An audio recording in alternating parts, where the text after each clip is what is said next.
If it wasn't for Harley-Davidson, I wouldn't be sat here right now telling this story.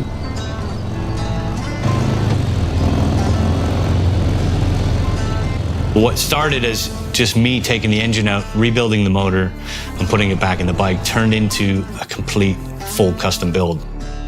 A bike still to this day, you know, it's still one of my favorite bikes I've ever owned.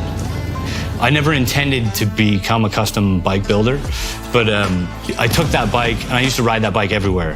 I used to go to custom motorcycle shows here in Spain, and you park your bike with 1,000 other bikes, and it's kind of like, it's not really safe. It's just sat in a parking lot. So one of my friends who was a custom bike builder in Spain, he's like, just put it in the bike show. You're not trying to win anything, but just if you put it in the bike show, then they look after it for you. So it's kind of like you valet park your bike.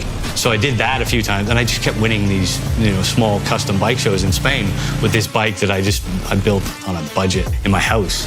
After that, a few of my friends are like, hey, can you modify my Harley? So I do a few modifications to a few friends' bikes, and just kind of slowly snowballed into me having this part-time job becoming more and more of a job. One day I rode it down to this biker bar that was down the street from my house in Marbella. And I met this guy, Pete, and he literally came over to my bike and started telling me how terrible this was and how terrible that was, and this should have been made better. And he started like insulting all my work.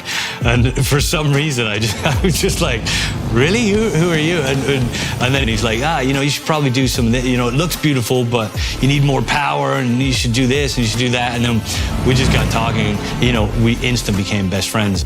Pete, he used to build Harleys. He used to build choppers back in, you know, in the 70s in California and in Germany, and he worked all over the world. And because of him, I started building motorcycles. You know, it wasn't until then I really started to get involved in motorcycles as a career.